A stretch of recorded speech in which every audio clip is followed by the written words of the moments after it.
Halo guys, ada hal yang menarik yang disampaikan oleh orang-orang Malaysia tentang memahami sejarah mereka dulu. Demi mewujudkan Mahawangsa Melayu, mereka membuat sebuah teori yang kalau orang waras mungkin akan mengerutkan dahi. Tapi bagi warga Malaysia, teori ini adalah kebenaran absolut. Ya, seperti yang disampaikan oleh yang katanya profesor, dia adalah Wan Hashim Wante. Menurut penjelasannya, bangsa Melayu Malaysia sudah lebih maju dari Cina. Bahkan Cina belajar membuat kapal dari orang mereka. Bahkan secara terbuka dia mengatakan peradaban Cina lebih mundur dibanding peradaban mereka. Iya, dia mengatakan bahwa peradaban Melayu mereka adalah peradaban yang membawa ilmu beternak di dunia. Tanpa Melayu, tidak ada manusia yang akan beternak seperti sekarang. Hebat sekali ya, dunia serasa berputar hanya di sekitar pencapaian warga Malaysia saja. Tanpa bukti yang jelas, mereka dengan mudahnya mengatakan hal-hal yang di luar akal demi agar disebut bangsa Melayu, Malaysia, bangsa besar. Nilai plus warga Malaysia adalah selalu merasa unggul. Nilai minusnya hanya di bagian kenyataan saja. Kita pelaut, kita paling awal belayar dengan kapal ni. Kalau banding dengan Eropah tak ada. Kita yang membawa kepakaran teknologi menternak. Maksudnya dekat situ kita memang dah ada teknologi, dah ada idea tu Prof. Lebih awal kita orang Melayu punya sendirilah. sebenarnya kita orang Cina belajar membuat kapal ni daripada kita.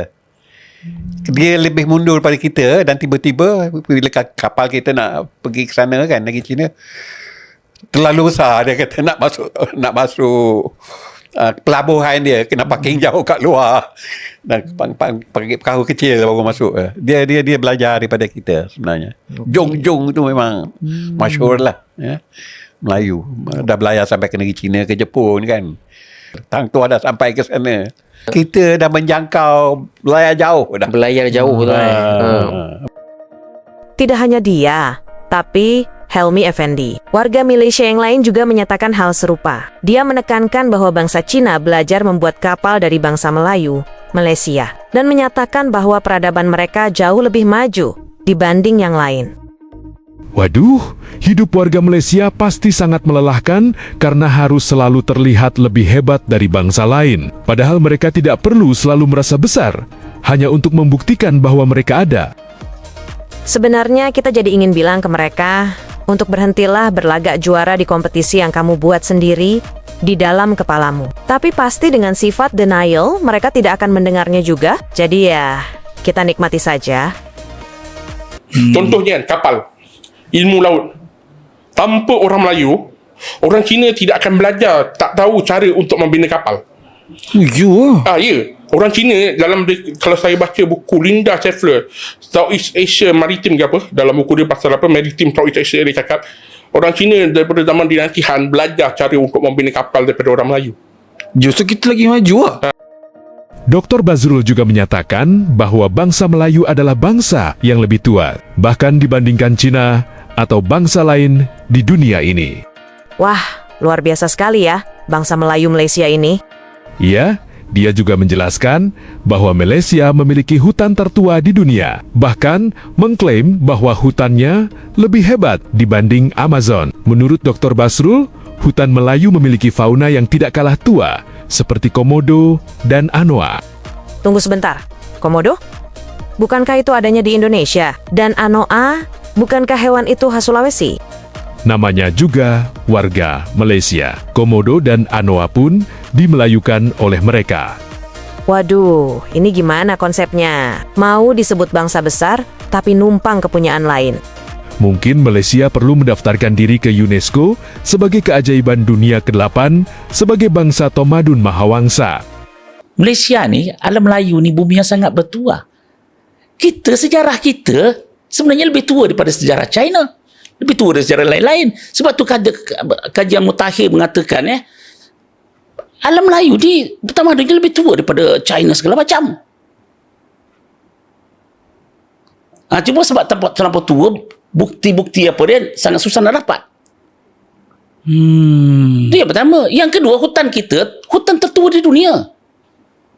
Uish. Iya. Yang tertua di dunia ni dua. Royal Bloom itu hutan tertua di dunia tu. Royal Bloom. Hutan Perak tu. Uyo. Hutan Taman negara itu semua tetua di dunia, pokok-pokok tetua dunia semua ada situ.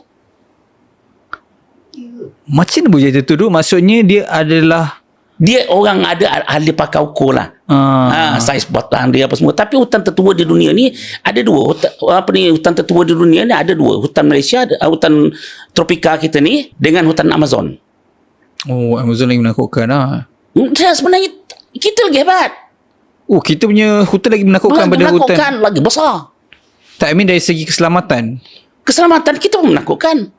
Ya, kenapa? Cuma Kita tak ada anaconda kan? anaconda, kita ada benda lain. Contohnya? Contohnya beok komodo. Orang Malaysia ada baik komodo kat hutan? Malaysia tak ada lah, tapi tropika lah. Oh, tropika. Daripada alam Melayu lah. Alam Melayu. Apa- Dan binatang-binatang yang tertua yang paling payah dapat di dunia itu ada tempat kita. Di antaranya beok komodo. Lepas tu ada anoa, nama dia, sejenis binatang di Sulawesi. Apa nama dia? Anoa. Ni apa benda pula ni? Dia macam itu semua binatang-binatang yang tua-tua ni. Macam mana je? A-N-O-A. Anoa lebih kurang macam anoa juga ejaan dia. Dia macam lembu, macam kerbau. Style Nombor dua paling ajaib di dunia kan, selain pada paling tak ada di dunia, ada kan? dia macam lembu Itu semua tempat kita. Itu tempat kita lah istilahnya tu. Ya, Bumi Melayu. Mimpi basah orang Malaysia setiap hari membuat cerita tentang kehebatan Melayu mereka. Paling besar, paling pintar, dan paling penting di dunia. Iya, lucu sekali. Saya pikir yang gila di sana hanya Profesor Soleha Yacop asal Malaysia yang belum lama ini membuat teori bahwa bangsa Romawi belajar dari Melayu. Bangsa Melayu bisa terbang, Nabi Adam turun di Malaysia, dan klaim-klaim tidak masuk akal lainnya. Iya, ternyata hampir semua warga Malaysia otaknya kosong seperti profesor kontroversi mereka. Ambisi disebut yang paling, terpaling, dan satu-satunya itu terasa kuat banget. Padahal dunia juga tidak memandang mereka ada.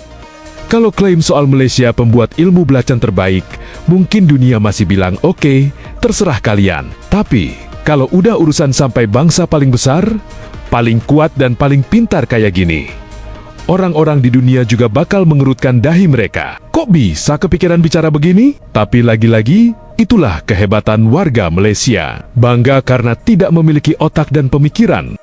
Iya, mereka berjalan hanya berdasarkan firasat, mimpi, dan keinginan. Jadi mengabaikan logika, fakta, dan intelektual.